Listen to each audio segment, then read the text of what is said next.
Good morning. Exercise 3.5 का question number 3 तक हो गया था।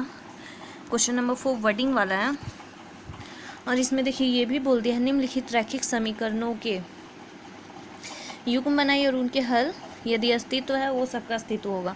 तो बीजगणित विधि से मतलब कोई भी विधि से अब आप लोग बना सकते हैं। इसमें ये नहीं है कि वज्र गुणन से ही बनाना है या प्रतिस्थापन से या विलोपन से। आप लोग को जो विधि इजी लगे उस विधि से बना सकते हैं। तो पहला क्वेश्चन है, एक छात्रावास के मासिक व्यय का एक भाग नियत है। मतलब एक रेंट में बच्चे लोग रहते हैं वो होता है छात्रावास, तो वहाँ एक भाग फिक्स रेट का है। बाकी शेष इस बात पर निर्भर करता है कि छात्र ने कितने दिन भोजन लिया। मतलब खाना खाने मेस है तो मेस में मान लीजिए 10 दिन का फिक्स रेट है और उसके अलावा उस बच्चा कितना दिन तक भोजन करता है। तो विद्यार्थी ए है जो 20 दिन भोजन करता है। मतलब वो तो फिक्स रेट अलग से और जो 20 रुपया अतिरिक्त भोजन का तब वो हुआ तो 1000 रुपया देना पड़ता है। जबकि एक विद्यार्थी 26 दिन भोजन करता है जिसको 1180 रुपये देने पड़ते हैं। तो नियत व्यय और प्रतिदिन भोजन का मूल्य ज्ञात किए। तो जाहिर सा बात है नियत व्यय को मानेंगे x और प्रतिदिन का भोजन को y। तो माना नियत व्यय x रुपये, प्रतिदिन का भोजन y रुपये। तो पहला विद्यार्थी प्रश्न से हो जाएगा, पहला विद्यार्थी 20 दिन भोजन किया एक्स्ट्रा तो x + 20y बराबर 1000 दिया था इसलिए 1000 इक्वेशन 1। और x + 26y दूसरा बच्चा 26 दिन किया था तो x + 26y बराबर 1180। इक्वेशन 1 और 2 हो गया। डायरेक्ट इसमें इक्वेशन 1 से इक्वेशन 2 को घटा दीजिएगा, आंसर आ जाएगा। वो विलोपन विधि। इक्वेशन 1 से 2 घटाएंगे x कट जाएगा, y का मान निकलेगा। फिर y से किसी भी इक्वेशन में रख के इसको खुद से सॉल्व कीजिएगा जो विधि आप लोग को ईजी लगे। अगला है, एक भिन्न 1/3 हो जाता है जब उसके अंश से एक घटाया जाता है। हर में नहीं बोला, पहला कंडीशन बस अंश में एक घटाया जाता है। और वह 1/4 हो जाता जब इसके हर में 8 जोड़ दिया जाता है। तो अंश और हर वाला हर चैप्टर में है। अंश को मान लिए x, हर को मान लिए y। तो भिन्न हो जाएगा अंश बटा हर मतलब x/y। तो प्रश्न से हो जाएगा, पहला कंडीशन बोला है कि अंश में एक घटाया जाता है, पहला कंडीशन। तो अंश में एक घटा दिए, हर वही रहेगा तो ये हो जाता है 1/3 क्रॉस मल्टीप्लाई 3x - 3 और ये y अपना y को एक साइड ले आए, नंबर को एक साइड लेंगे तो ये हो गया इक्वेशन 1। फिर दोबारा बोला हर में 8 जोड़ दिया जाएगा तो 1/4 हो जाता है। सेम इसमें क्रॉस मल्टीप्लाई कर दिए 4x। अब इसमें ये 4 है, y को एक साइड ले आए। इसमें क्या कीजिएगा, देखिए y काट सकते हैं आप लोग, माइनस है माइनस है, डायरेक्ट इक्वेशन 1 से इक्वेशन 2 को घटा देंगे। तो घटाएंगे तो क्या हो जाएगा, माइनस माइनस वाई प्लस में हो जाएगा तो plus y minus y cut जाएगा। तो इसमें इक्वेशन 1 से इक्वेशन 2 को घटा दीजिएगा। तीसरा है, यस को एक टेस्ट में 40 नंबर मिलता है। सही उत्तर के लिए 3 अंक मिला और गलत उत्तर के लिए 1 अंक की कटौती की गई, मतलब 1 नंबर काट लिया गया है। तो और फिर यदि दूसरा कंडीशन में बोला है कि यदि उसको सही उत्तर के लिए 4 अंक और गलत उत्तर के लिए 2 अंक काट लिए गए तो उस हिसाब से उसको 50 मिला है। तो टेस्ट में कितने प्रश्न थे वो निकालना है। तो सही उत्तर वाला को x मान लेंगे, गलत उत्तर वाला को y मान लेंगे। सही उत्तर के लिए अंक है x और गलत उत्तर के लिए y।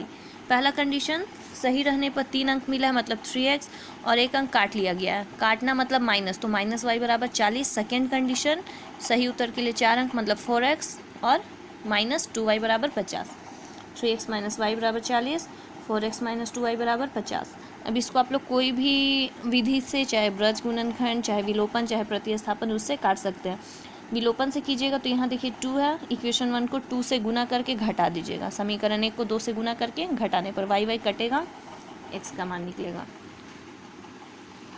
अब है क्वेश्चन नंबर 4, एक राजमार्ग मतलब रोड पर दो स्थान ए और बी, 2 स्थान है, 100 किलोमीटर की दूरी है। एक कार ए से तथा दूसरी कार बी से एक ही साथ चलना प्रारंभ करती है एक ही समय पर। यदि ये कारें भिन्न भिन्न चालों से एक ही दिशा में चल रही है तो 5 घंटे बाद वो कहाँ पे मिलेगी। तो देखिए, तो ए से चलने वाली कार की चाल को मानेंगे x किलोमीटर पर आवर। स्थान ए से 2 बिंदु बोला है ए और बी, तो ए से चलने वाली कार की चाल मानेंगे x किलोमीटर और बी से चलने वाली कार की चाल y किलोमीटर पर आवर। अब बोला है कि 5 घंटे बाद, तो 5 घंटे बाद पहले कार द्वारा तय की गई दूरी 5x हो जाएगा और 5 घंटे बाद दूसरे कार द्वारा तय की गई दूरी 5y। दूरी कितना है 100 किलोमीटर है। अब इसमें है कि दोनों कार एक ही जगह से चलना स्टार्ट करती एक ही टाइम में, तो कितना समय में मिलेगी। तो पहला कंडीशन आपका बनेगा कि 5 घंटे में बोला है, तो 5x माइनस 5y, क्योंकि एक ही साइड चल रहा है तो एक ही दिशा में चलता है तो माइनस हो जाता है, ये चीज़ याद रखिएगा। अगर एक ही दिशा में चल रहा है तो वो चीज़ माइनस में हो जाता है। एक और है अगला चैप्टर में अनुकूल और प्रतिकूल वाला, वो भी बता देंगे। तो एक ही दिशा में चलेगा तो माइनस, तो पहला कंडीशन जाएगा 5x माइनस 5y, 100 है, दोनों से 5 कॉमन निकल गया, कट गया, 5 से 100 20 बार में, तो x माइनस वाई बराबर 20 आया। अब है कि दोनों के बीच का दूरी कितना है 100, तो x प्लस वाई मतलब a और b का दोनों मिल के हो जाएगा x प्लस वाई बराबर 100, ये हो गया इक्वेशन 2। डायरेक्ट समीकरण 1 और 2 को जोड़ दीजिएगा, y कट जाएगा यहाँ पे, तो आंसर आ जाएगा। एक चीज़ और ये भी बता रहे कि इस चैप्टर से जब भी आपका पूछेगा ना, लेकिन अभी बताएंगे तो फिर आप लोग बनाइएगा ही नहीं, इसलिए अभी नहीं बताएंगे, सबको बनाते जाना है। इसका लास्ट क्वेश्चन है, एक आयत का क्षेत्रफल 9 वर्ग किलोमीटर कम हो जाता है। क्षेत्रफल 9 वर्ग किलोमीटर कम हो जाता है कब? जब लंबाई को 5 इकाई कम कर दिया जाता है और चौड़ाई को 3 इकाई बढ़ा दिया जाता है। मतलब जो लंबाई को मानेंगे x, तो 5 इकाई का मतलब 5 माइनस x माइनस 5, और चौड़ाई बढ़ा दिया गया मतलब y प्लस 5। तो क्षेत्रफल लंबाई गुना चौड़ाई 9 कम हो जाता है, ये हो गया। दूसरा कंडीशन, हम लंबाई को 3 इकाई और चौड़ाई को 2 इकाई बढ़ा दें, मतलब दोनों में भी प्लस हो जाएगा, तो क्षेत्रफल 67 वर्ग किलोमीटर भर जाती है, और क्षेत्रफल में 67 प्लस हो जाएगा, तो आयत की विमाएं लंबाई चौड़ाई ज्ञात करना है। तो देखिए, आयत का लंबाई को x मान लेंगे और चौड़ाई को मान लेंगे y, तो क्षेत्रफल हो जाएगा लंबाई गुना चौड़ाई, यही क्षेत्रफल होता है l इंटू बी। l की जगह पे पहला कंडीशन क्या बोला है, 5 इकाई कम हो जाता है, तो लंबाई को मान है x, इसलिए x माइनस 5, और चौड़ाई में 3 बढ़ जाता है, इसलिए y प्लस 3, तो इसका क्षेत्रफल 9 इकाई घट जाता है। क्षेत्रफल x गुना y माइनस 9, इसको सॉल्व कीजिएगा, मतलब x से एक बार पूरा को सॉल्व गुना, एक बार माइनस 5 से पूरा को गुना, तो इसको सॉल्व करने पे 3x माइनस, इसको डायरेक्ट मत लिखिएगा आप लोग, यहाँ पे 3-4 लाइन और है, इसको खुद से करना है। तो यहाँ पे आ जाएगा 3x माइनस 5 बराबर 6, और सेकेंड कंडीशन, लंबाई 3 और चौड़ाई 2 बढ़ जाता है, तो लंबाई में 3 जोड़ दिए, चौड़ाई में भी, तो इसका क्षेत्रफल 67 वर्ग किलोमीटर बढ़ जाता मतलब प्लस, सेम इसमें 3-4 लाइन यहाँ पे छूटा हुआ है। एक बार x से पूरा को गुना कीजिएगा y से, तो सॉल्व करने के बाद आएगा 2x प्लस 3y बराबर 61। इसको कोई भी विधि से सॉल्व करके विमाएं ज्ञात करना। और एक चीज़ ये भी बता रहे हैं, जैसे बस x और y का वैल्यू निकाल के नहीं लिखिएगा, x जो हम यहाँ पे मानते हैं, जैसे x का मान लीजिए यहाँ 2 निकला, तो इसलिए अंश बराबर इतना और हर बराबर इतना, लास्ट में वो चीज़ लिखना है। अगर पूरा नंबर उठाना है तो वो चीज़ लिखना है।